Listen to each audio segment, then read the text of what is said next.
After about 2.5 years of searching, I've determined that the job market is not worth participating in. That's how I started an article I recently wrote on LinkedIn about this whole situation and my experience over the last few years. I'll leave a link to that in the description in case you want to read the whole thing in its entirety. It's about a 10-minute read, so I'm not going to go through every single part of it, but in this video, I am going to just cover the key parts briefly. And if you hadn't heard, a few weeks ago, the United States had the biggest downward revision in the jobs report in history. There was only, I think, 22,000 jobs created when originally it was some very big six-figure number. And if you look back over the last few years of that data that comes out every month, it's a total of about 2 million jobs lost. And I was having a hard time with it myself for some time because I thought it was just me, right? It's impossible to know what everyone else is going through out there, and after so many failed attempts, so many interviews gone wrong, so many conversations with recruiters, and on, like I'll get into here in a sec, I didn't know what else to think. But then recently I came across some YouTube videos where people were just reacting to a whole bunch of short form videos that people had posted on TikTok and elsewhere about their experience and how hard it is to get a job, basically. So it drives you insane because you're doing the same thing over and over again while expecting different results, which is the definition of insanity. And it feels like you don't have a choice because you have to keep trying, right? You can't just let a few rejections get you down and just give up. But in my case, and in many other people's cases, it's not just a few rejections. It's a pattern, a constant, never-ending, repeating pattern that doesn't make any sense. There's no rhyme or reason to it. And it's so persistent that everyone I've told about it thinks it's unbelievable. They think it's the weirdest thing ever. And I remember my dad at one point even saying, you got to tell that recruiter they're doing something wrong, because I had told the same kind of story so many times. And it made sense for him to think that, although it wasn't any one recruiter. It was a whole bunch of them, right?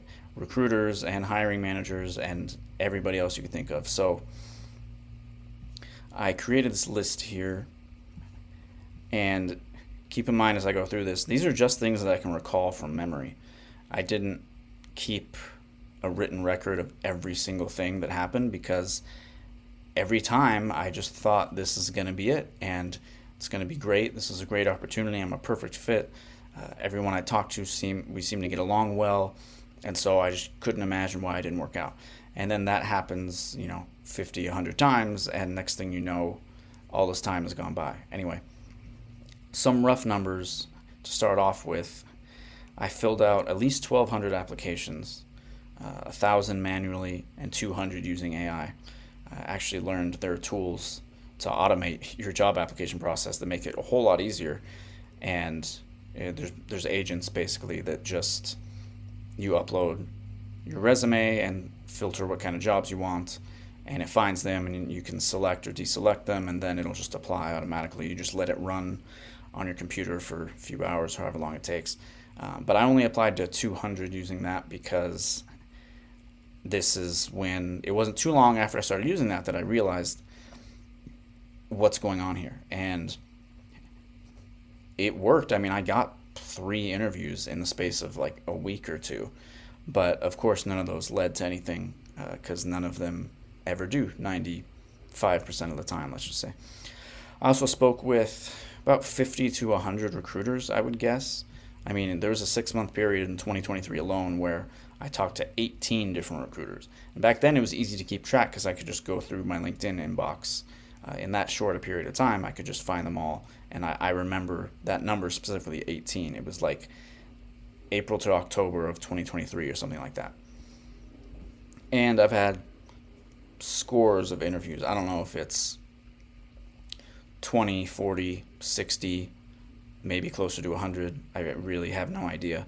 And I would guess that majority of those, so over 50%, I made it to the final interview. And in almost all of those cases, I was pretty certain I had gotten the job, that it was a done deal. And with one or two exceptions, it never was. And for a full-time job, there was no exception. It was 100% of the time I never got it. I'll get into more of that.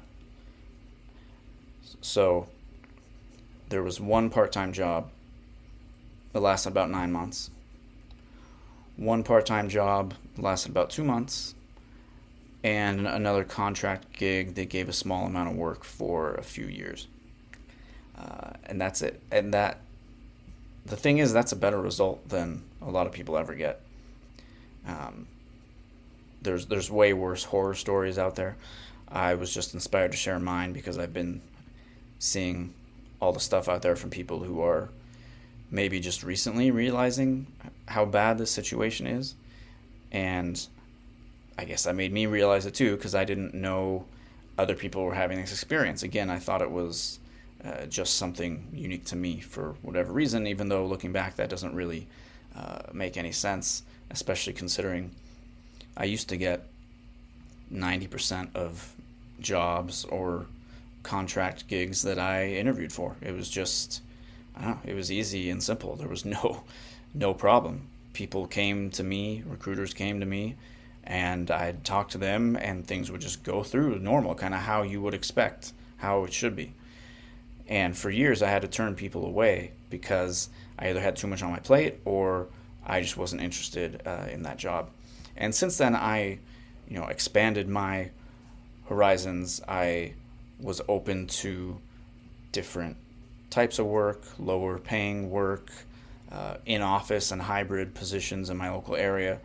None of that mattered. I expanded things as much as I possibly could in every way, and none of that helped at all. I'd say from about 2023 onward, it all fell apart. And no matter what I've done since then, doesn't matter.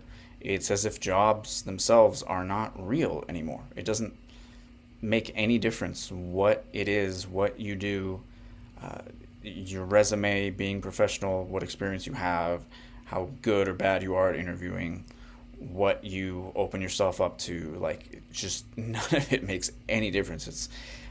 It's really wild and crazy making. So let me go through this article again here. One problem is that a lot of job listings are fake, and I always heard about this. I didn't really know how bad it was, and it's gotten bad enough that there's actually a bill introduced in California that would make it illegal for companies to post fake job listings. Because right now it's actually not considered fraud, because the way I understand it, at least, is no one loses anything material from applying to a fake job listing. It's not like they're being stolen from or something. And there's no specific law against doing that right now. So it's legal for companies to do it. And I won't get into all the reasons why they do it. I'm sure there's a lot of content out there on that subject, but it's just to make people think that they're hiring more, they're expanding, or get investors to think they're doing better, all that kind of stuff. But in my case, and the examples I'm about to get into here shortly, I don't think most of the jobs were fake. I mean, if you apply to thousands of jobs and you never hear back from anything, then there's a pretty good chance that most of those were fake, and that's a big part of the problem. And while I did have to fill out a ton of applications, like almost everyone does today, the biggest frustration for me was what happened after the interviews, because none of it made sense. So I'm just going to get into a few of the most ridiculous stories here in no particular order. I don't want to call out companies by name in this video. I just feel like it's not right. I did call them out in this LinkedIn article, though, and not a lot of people read those, though. I don't know.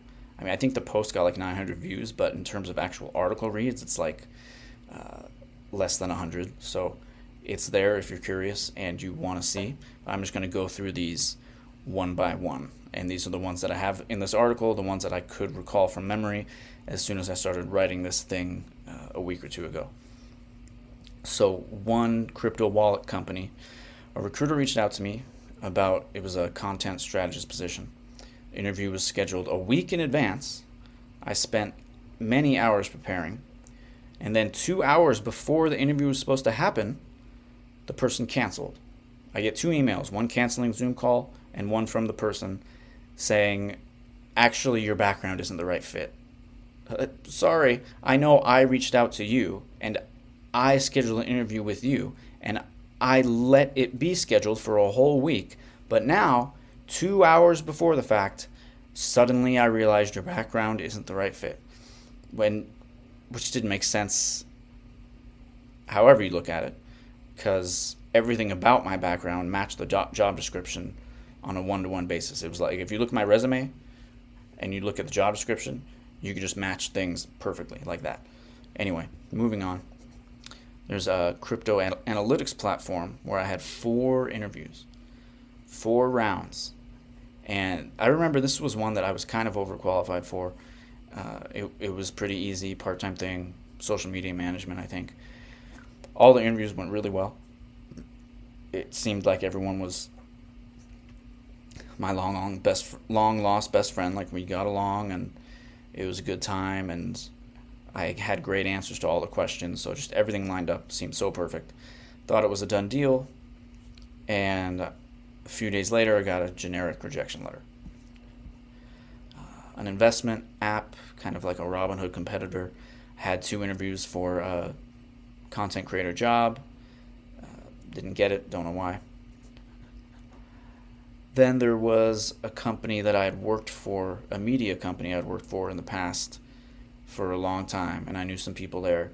And I thought I was a shoo-in, and I even asked my old editor there, said, hey, I just applied for this thing, you think you could get me an interview there?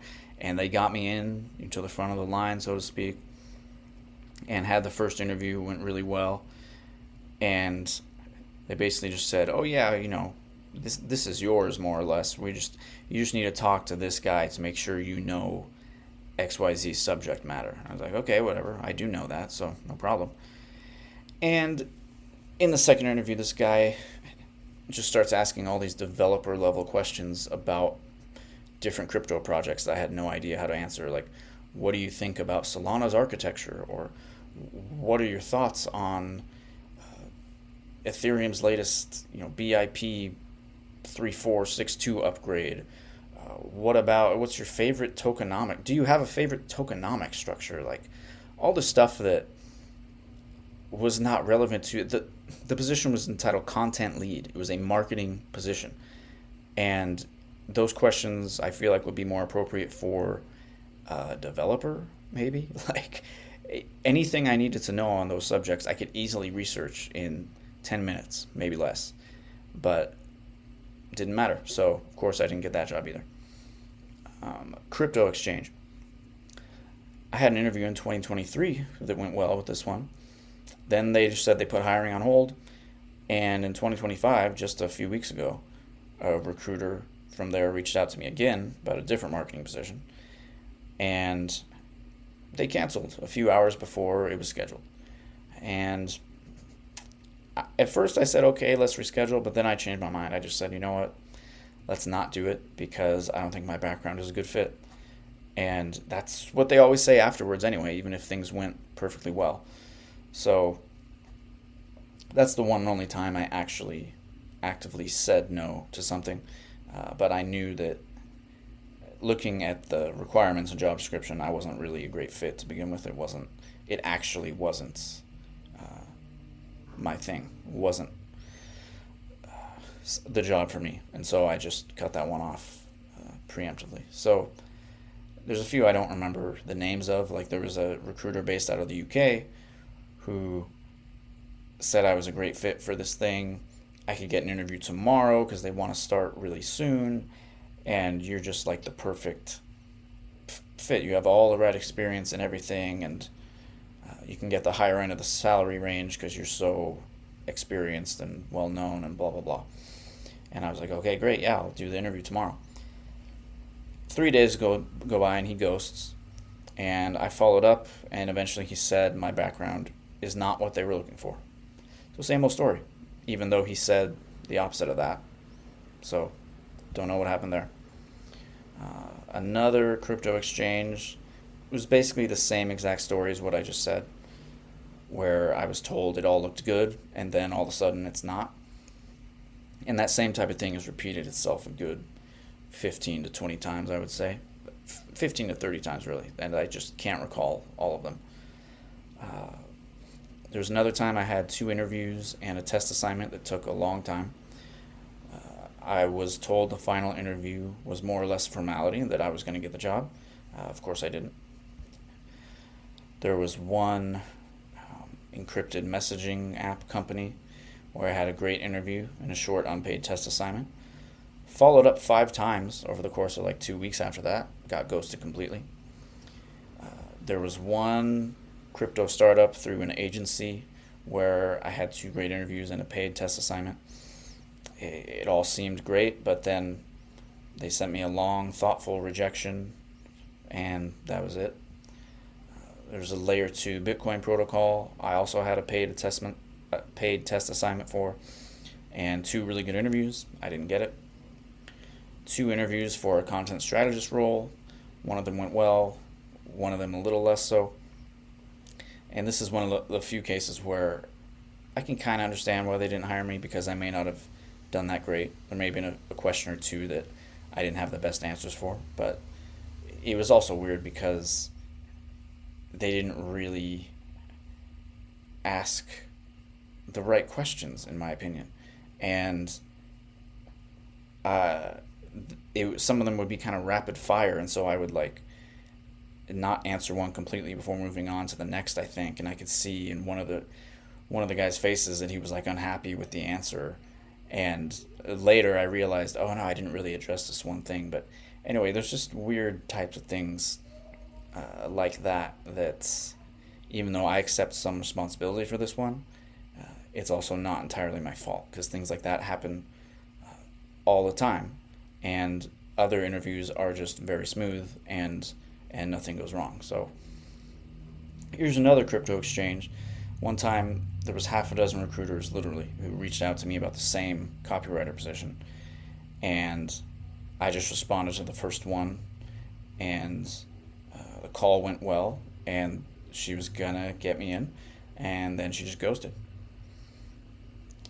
There's another time someone reached out about a PR manager role.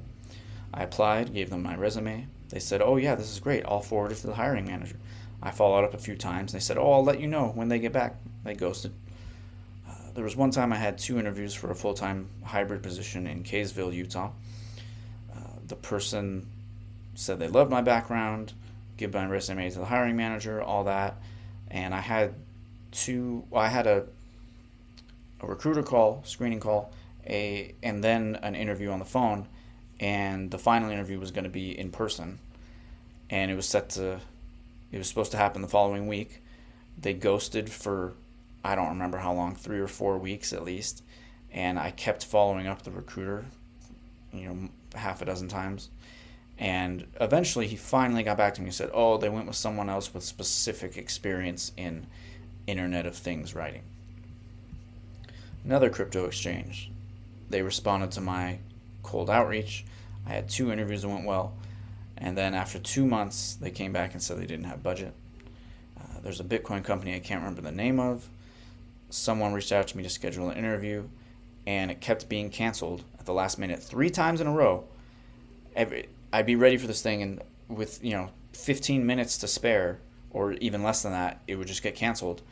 So I lost half an hour every time because I had that time blocked out.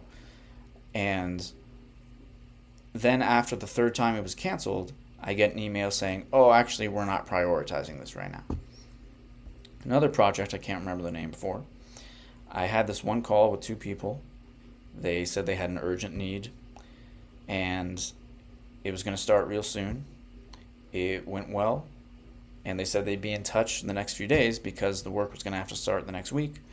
They ghosted completely. Even though I followed up, they just never responded. And then there was a layer 2 protocol, I can't remember. I had a first interview that seemed to go well, and then I just got a rejection letter for no reason.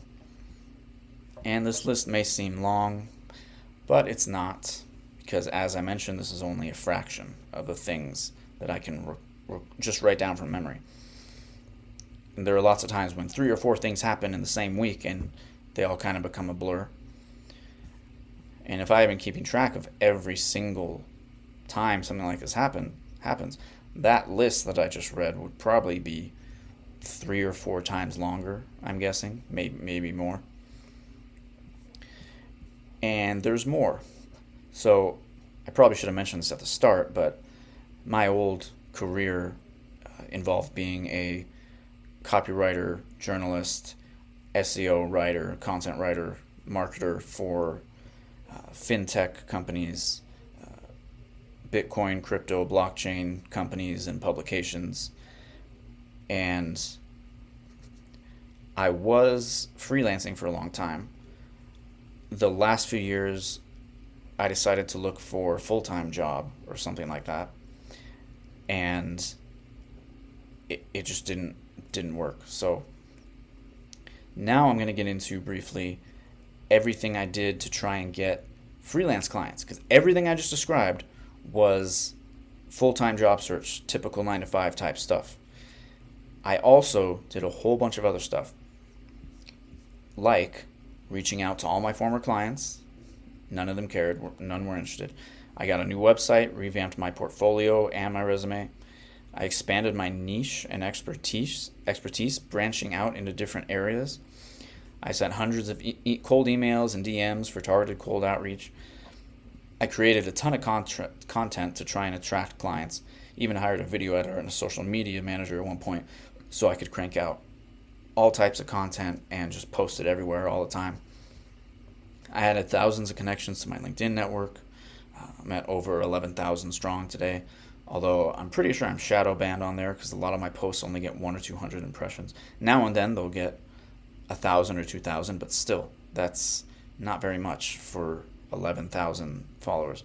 So obviously my content doesn't get shown to more than a fraction of my network for whatever reason. And last but not least, I hired a team to do outreach for me, and they sent somewhere between 5,000 and 10,000 messages over a 5-month period. It led to nothing. I had, I think, 5 or 6 sales calls that were all totally unqualified and not ready to start any kind of project. And so that was a total waste. And my conclusion from all this is just that jobs as we've known them are more or less a thing of the past. It's just not a thing anymore. This is not how it works. And I don't know there's any one culprit to blame necessarily. I mean, AI is definitely a factor because so many things can be automated now. Like, I don't even have a short form video editor anymore because using Opus Clip AI, I can just take the link from this long form YouTube video, copy paste it into there, and it'll create 20 or 30 clips, and then I can use their AI editor to create AI generated B-roll content and put that into parts of the video. It does captions automatically, all of that. So there are a lot of things that are being automated. Companies are hiring less and using AI for more. There's probably one person doing the job that 5 people used to do with the help of AI now in a lot of cases, especially in anything even remotely related to tech or software or anything like that. But it's not just that, I don't think, because there also seems to be a huge economic slowdown happening, and that's a whole nother topic that I'll get into more in other videos, I'm sure. But the thing that matters now is just that if you're looking for a regular job, your odds are not very good. And in my opinion, it's best to try to figure out something else to do.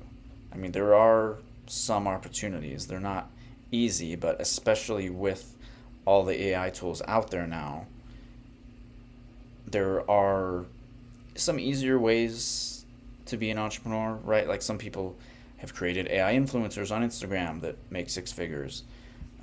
There's faceless AI YouTube channels, and there's new, even though millions of jobs have been eliminated, there are some new fields emerging like AI ethics and policy and AI consultants and things like that. So that's another route. But I really think unless you, and there's investment opportunities obviously, but I really think unless you either find a way to pivot into something AI related or use AI in your own entrepreneurial pursuit, there's really no other way to go. So I don't want this to be a doom and gloom type of thing. I don't think the situation is hopeless, even though, going through all that, it sounds bad because it is bad. But I think it's just a matter of a changing world, changing landscape, and while it's going to be bad for some people, it's also going to be good for others. And in every past technological revolution, there's been some ordinary people who profited. Yes, there's some, big technocrats or billionaires who get really rich, but then there's also a small group of regular individuals who do well for themselves also. So, yeah, I don't know what to say other than all of that. I hope someone out there finds this and realizes that it's not just them. I think that's the main reason I wanted to create this. What inspired me to create it was seeing other people share their experience like this.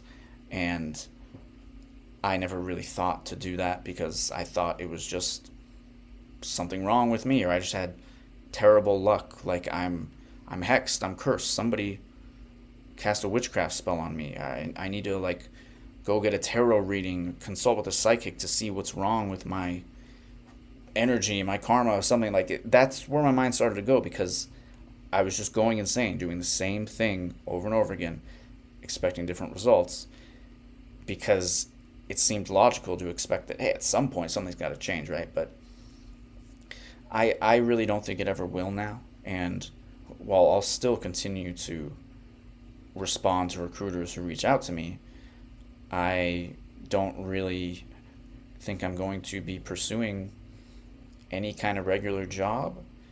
And I'm not going to be freelancing in the same way either. I'm just going to focus on things that can be a different source of income, like a newsletter, like YouTube, like podcast, and just be a solo creator in that way. Even though it's going to be really tough, I don't really see another option. And other people have done it before me, starting from less. I have somewhat of an audience already built up from what I've been doing the last 8 years. So if you've made it this far, I'd like to thank you for watching or listening. Don't forget to like and subscribe. It's free and it helps me out a lot.